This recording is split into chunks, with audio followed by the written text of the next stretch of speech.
Chapter 115. The Pequod Meets the Bachelor, and jolly enough were the sights and the sounds that came bearing down before the wind, some few weeks after Ahab's harpoon had been welded.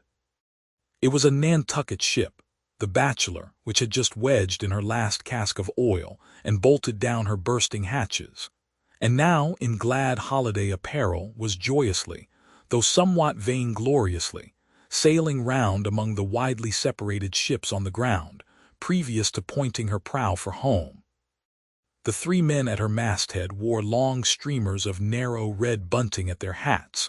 From the stern, a whale boat was suspended, bottom down, and hanging captive from the bowsprit was seen the long lower jaw of the last whale they had slain. Signals, ensigns, and jacks of all colors were flying from her rigging, on every side. Sideways lashed in each of her 3 basketed tops were 2 barrels of sperm, above which, in her topmast crosstrees, you saw slender breakers of the same precious fluid. And nailed to her main truck was a brazen lamp. As was afterwards learned, the Bachelor had met with the most surprising success, all the more wonderful, for that, while cruising in the same seas, numerous other vessels had gone entire months without securing a single fish.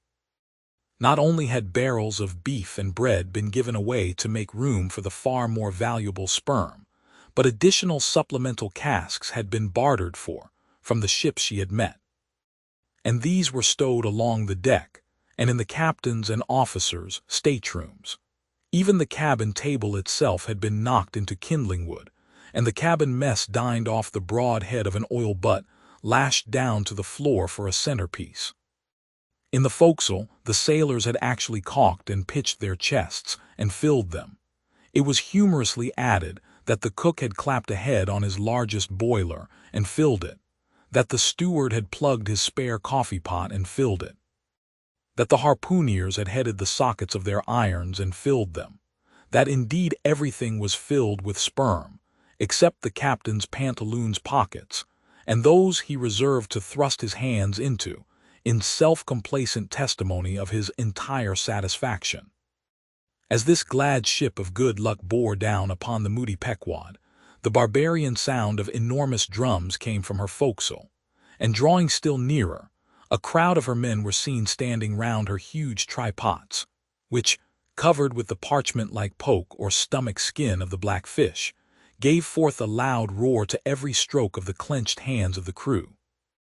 On the quarterdeck, the mates and harpooneers were dancing with the olive-hued girls who had eloped with them from the Polynesian Isles, while suspended in an ornamented boat, firmly secured aloft between the foremast and mainmast, 3 Long Island Negroes, with glittering fiddle bows of whale ivory, were presiding over the hilarious jig.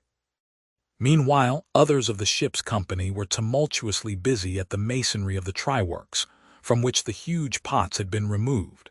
You would have almost thought they were pulling down the cursed Bastille, such wild cries they raised, as the now useless brick and mortar were being hurled into the sea. Lord and master over all this scene, the captain stood erect on the ship's elevated quarterdeck, so that the whole rejoicing drama was full before him, and seemed merely contrived for his own individual diversion.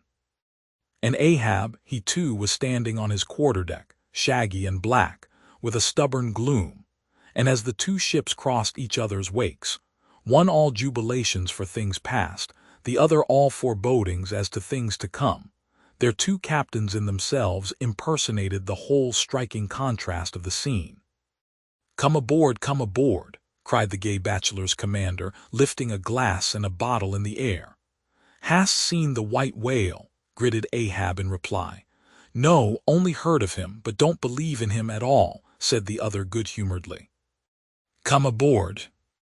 Thou art too damned jolly. Sail on. Hast lost any men?" "Not enough to speak of, 2 islanders, that's all.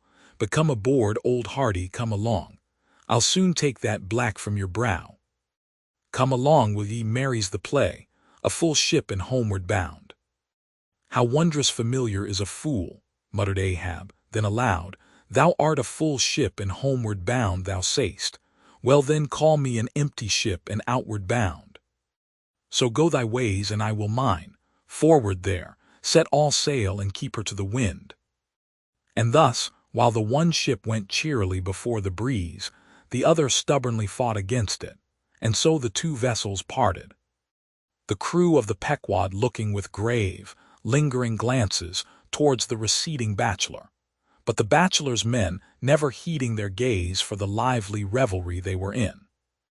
And as Ahab, leaning over the taffrail, eyed the homeward-bound craft, he took from his pocket a small vial of sand, and then looking from the ship to the vial, seemed thereby bringing two remote associations together, for that vial was filled with Nantucket soundings.